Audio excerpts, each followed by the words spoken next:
Selamat pagi, siang, sore, dan malam teman-teman. Di dalam video ini saya ingin menunjukkan bagaimana kami di sekolah kami melakukan pembedahan terhadap seekor katak. Jadi yang kita lihat di kamera ini, di layar teman-teman, ini adalah seekor katak, bukan kodok. Beda. Katak itu genusnya adalah rana SP, rana cancrifora dan sebagainya. Kodok, bahasa ilmiah, nama ilmiahnya itu genusnya adalah Bufo terrestris dan sebagainya, itu bufo. Ini katak, oke? Ya dalam kehidupan sehari-hari mungkin kita akan tukar-tukar sebagai orang awam, kita mungkin menukar-nukarnya. Ya nggak apa-apa lah, cincai lah ya. Ini katak sekali lagi.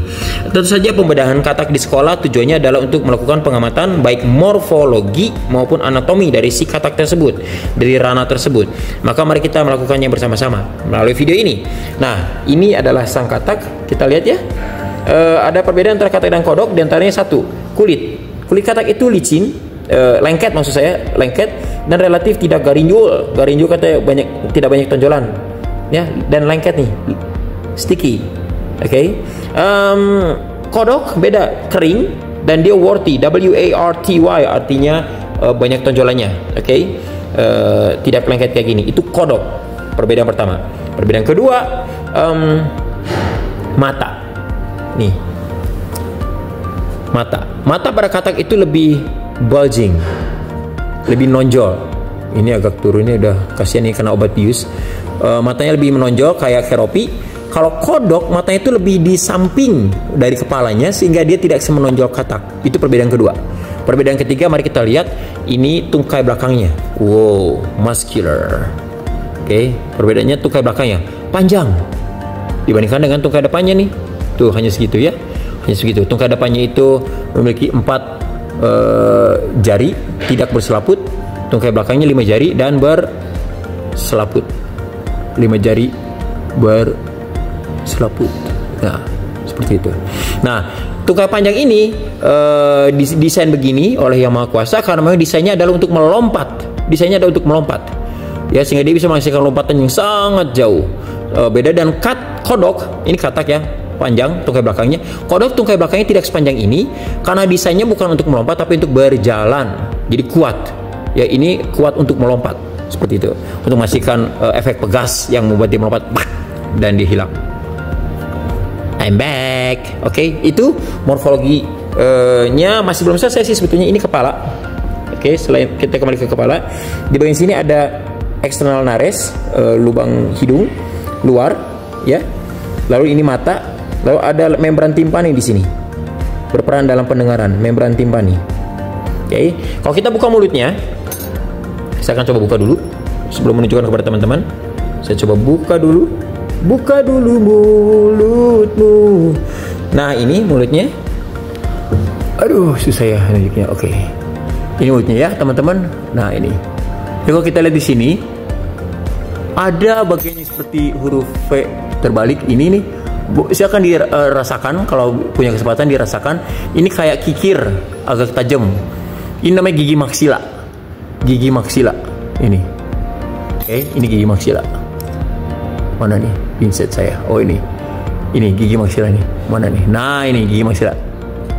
Oke, nah lalu kemudian bisa lihat ya, ini ada 2 bagian menonjol seperti huruf V juga. 1, 2. Ini namanya gigi vomer, Fomerian teeth.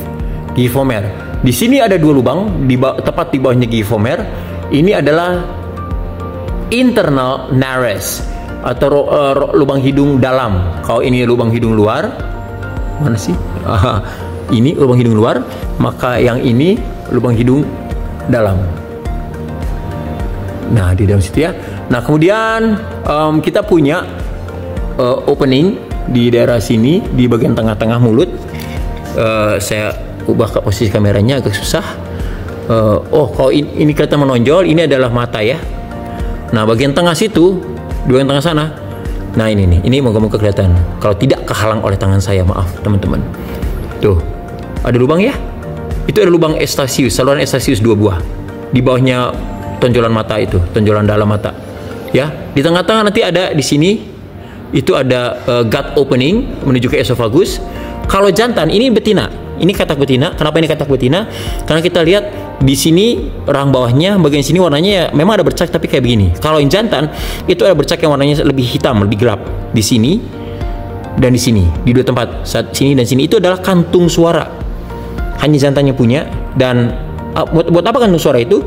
Untuk menghasilkan bunyi apa? Bunyi mating call, panggilan untuk kawin, untuk memanggil, menarik perhatian betina. Itu jantan, ini betina. Oke. Nah, inilah morfologi dari seekor katak. Sekarang kita akan masuk ke bagian pembedahan. Oke, kita akan mulai membedah katak ini. Ada beberapa cara, memang ada beberapa jenis, ada beberapa pilihan pembukaan tubuh si katak ini. Tapi yang dilakukan biasanya sama, yaitu kita meletakkannya telentang seperti ini di baki bedah. Saya akan menggunakan jarum pentul untuk menyalipkannya, untuk memancangnya sehingga dia tidak bisa bergerak. Memang masih mungkin dia bergerak? Ya, semoga tidak sih. Harusnya tidak. Semoga ya. Nah, seperti itu. Oke.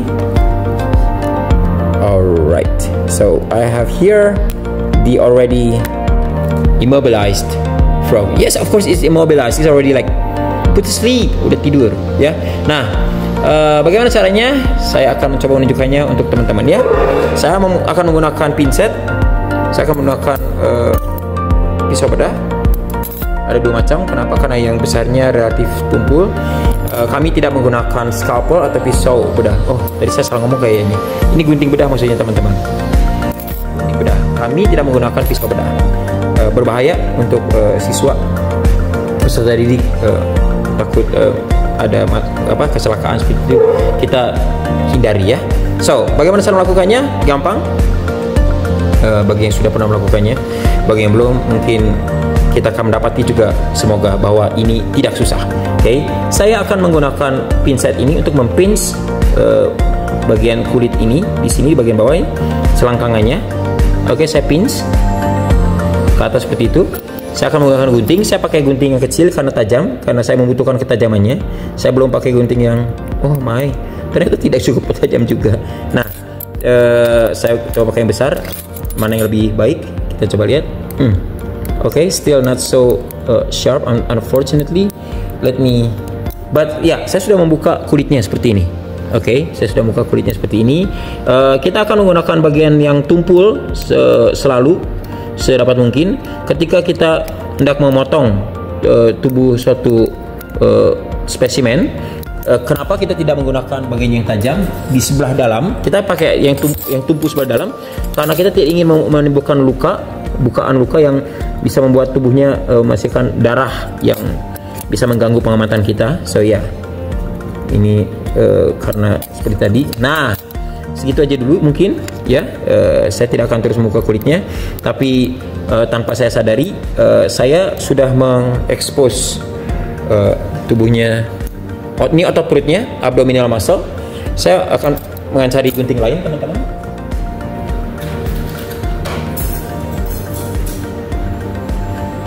Semoga gunting yang lain ini bisa lebih tajam. Nah, jadi kita lihat di sini bahwa nih, otot abdomennya, perutnya berbentuk seperti segitiga gini ya, meruncing ya. Ototnya sangat muscular, unlike my stomach, my belly. Kalau dia six pack, saya family pack sayangnya ya. Oke, moga-moga ini lebih tajam. Apa yang saya lakukan berikutnya? Saya pinch si otot ini yang meruncing ini seperti ini. Oke, saya pakai gunting, saya potong dalam posisi mendatar. Oh, tajam, yes. Mendatar, teman-teman. Ini boleh dilihat, ini saya sudah menyediakan bagi saya sebuah lubang bukaan untuk bagian tumpul gunting ini bisa masuk. So, saya akan masukkan bagian tumpul gunting ini ke sebelah sini misalnya, dan saya akan mengikuti sisi tubuhnya. Saya akan potong ke arah luar, posisi luar. Oke. Terus sampai ke armpit, ke ketiak dari si froggy-froggynya. Oke, sampai ke ketiak. Saya lakukan nih ya, saya buka ya. Kemudian saya lakukan hal yang sama ke sisi yang satu laginya, sisi sebelahnya, sisi lawannya, seperti itu. Nah, gitu. Nah, saya akan lebarkan lagi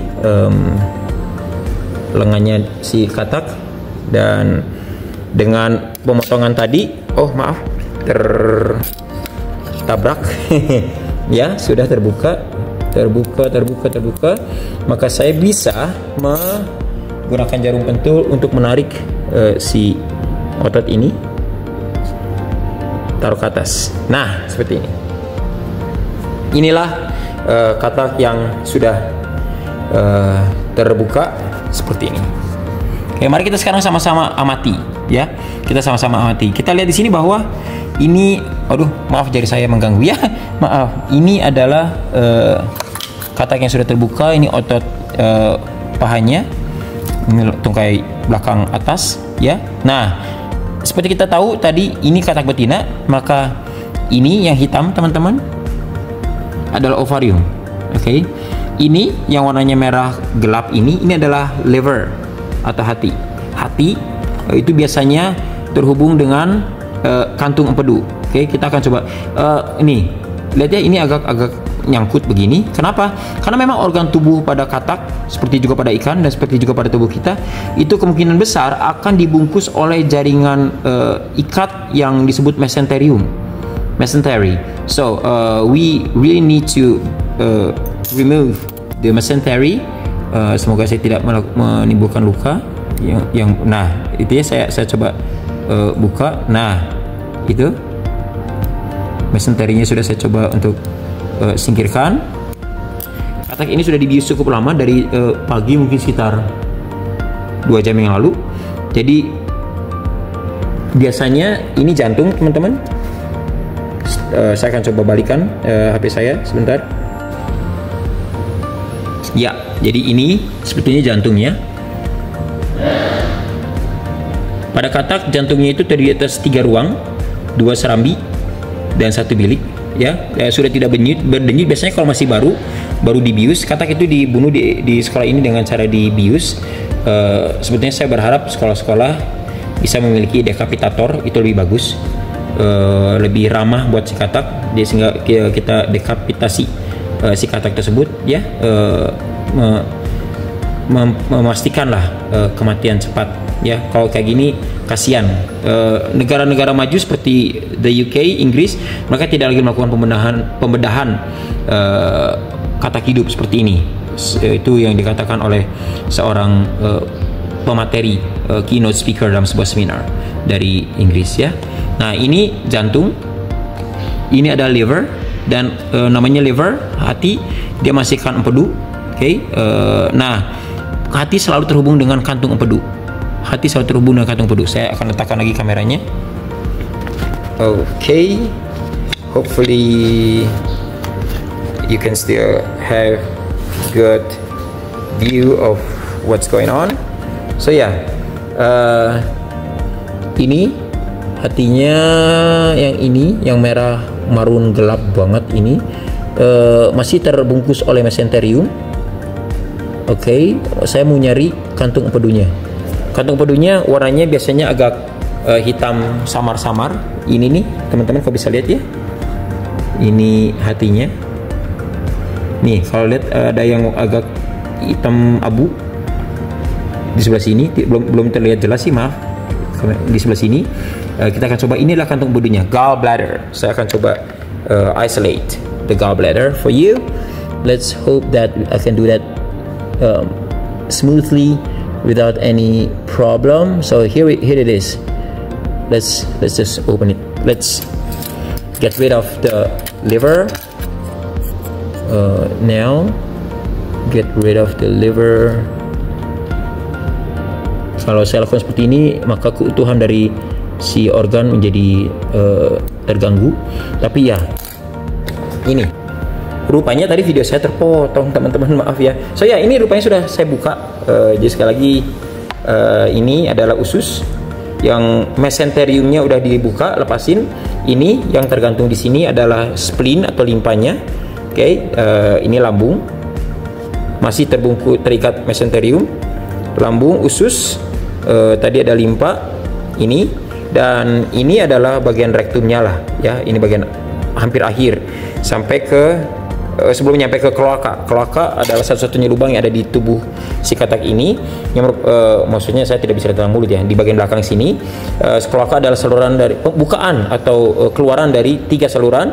Saluran pencernaan seperti anus, saluran urin ya, dan saluran kelamin. Ini kloaka ada di ujung sini di belakang ya.